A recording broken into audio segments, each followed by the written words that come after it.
मुगल साम्राज्य की स्थापना के बाद जब तलवार के जोर पर धर्म परिवर्तन का सिलसिला चल पड़ा, तो भय और अज्ञान के कुहासे को समूचे हिंदुस्तान से मिटाने के लिए सन 1469 को लाहौर के तलवंडी गांव में सिख धर्म के प्रवर्तक गुरु नानक ने जन्म लेकर सत्य की राह दिखाई।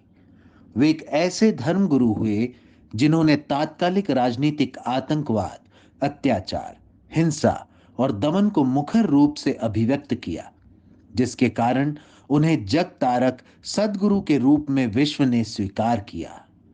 सती गुरु नानक प्रकटिया, मिटी धुंध जगी चानन होया। कहते हैं, पूत के पांव पालने में ही दिखाई देने लगते हैं। बाल्यकाल में ही गुरु नानक में महापुरुष होने के लक्षण दिखाई देने लगे।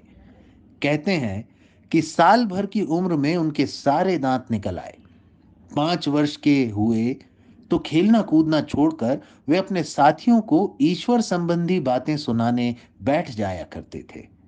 7 वर्ष की अवस्था में जब उन्हें पाठशाला भेजा गया, तो पंडित ने उन्हें पहाड़ा रटने को दिया, तो वे बोले, संसार में जो व्यक्ति इस हिसाब किताब के प्रपंच में पड़ा, वो कभी सुखी नहीं रहा।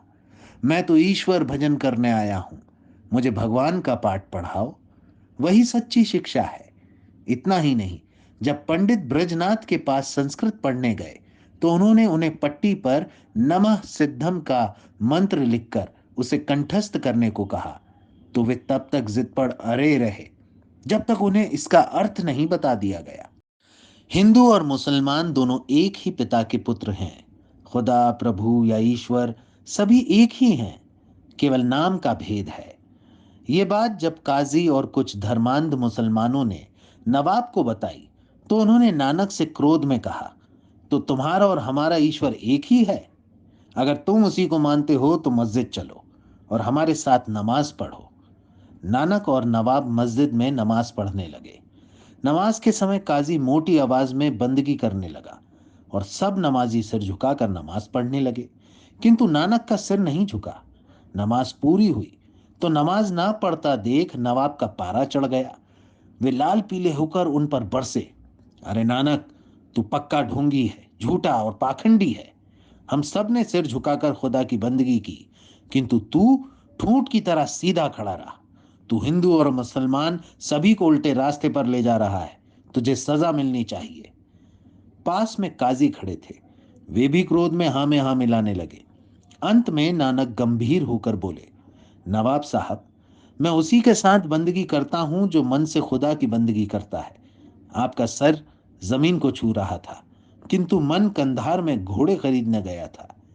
काजी साहब सिर्फ नमाज की रस्म अदा कर रहे थे।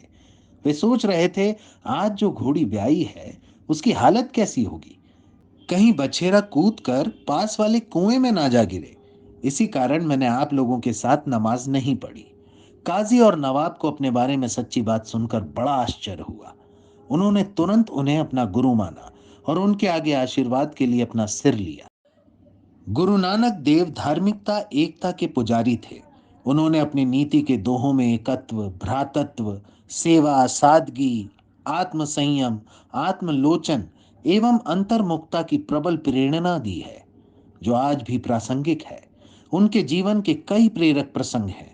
कहते हैं कि जब वे उपदेश देते थे, तो हिंदू और मुसलमान दोनों बड़े मनोवेग से सुनने बैठ जाया करते थे, जो कई धर्माधिकारियों को फूटी आंख नहीं सुहाता था। ऐसे ही एक दिन वे उपदेश दे रहे थे कि ईर्ष्या, द्वेष, वैर, विरोध, लोभ, मोह के जाल में फंसे लोगों को शांति का संदेश देने के लिए गुरु नानक ने 25 वर्ष तक विश्व भ्रमण किया। उन्होंने अपनी यात्रा का प्रारंभ एमनाबाद, हरिद्वार, दिल्ली, काशी, गया और तथा श्री जगन्नाथपुरी से शुरू किया।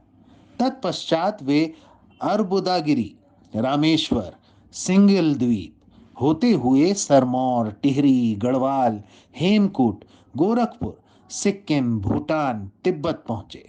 वहां से वे बलूचिस्तान होते हुए मक्का गए।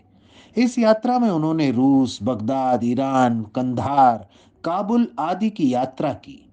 25 वर्ष की लंबी यात्रा के बाद वे सन 1522 से अपनी अंतिम परम धाम की यात्रा 22 सितंबर सन 1539 तक करतारपुर रहे। यहाँ उन्होंने लोगों को उपदेशामृत के साथ ही अन्न भी वितरित किया और इसके साथ ही जातिगत भेदभाव को मिटाने के लिए लंगर की परंपरा आरंभ की, जहां सभी जाति वर्ग के लोग एक पंक्ति में बैठकर आपसी भेदभाव भुलाकर सामूहिक भोज किया करते थे। गुरु नानक देव ने स्वयं अपनी यात्राओं के दौरान हर उस व्यक्ति का आतिथ्य स्वीकार किया जिसने उनका प्रेम पूर्वक स्वागत किया। अन्य जाति के समझे जाने वाले मर्दाना को हमेशा अपने साथ रखा, जिसे वह भाई कहकर संबोधित किया करते थे। आज गुरु नानक देव की पुण्य स्मृति को प्रकाश पर्व के रूप में मनाया जाता है। गुरुद्वारों में गुरु पर्व के आयोजन के साथ ही दीवान, सबद, कीर्तन, प्रवचन आदि का आयोजन किया जाता है। नगर के प्रमुख मार्गों में शोभा यात्रा निकाली जाती है। इसके साथ ही साथ गुरुद्वारों और विभिन्न स्थानों पर गुरु नानक देव द्वारा चलाई गई सांप्रदायिक सद्भाव की परंपरा लंगर भोज का आयोजन किया जाता है, जहां सभी धर्मावलंबियों को जात पात और भेदभाव भुलाकर मिल बैठ भोजन करते देख कोई भी गुरु नानक देव के प्रति नतमस्तक हुए बिना नहीं रह सकता। गुरु परब दियां सब नू लख लख बधाइयां।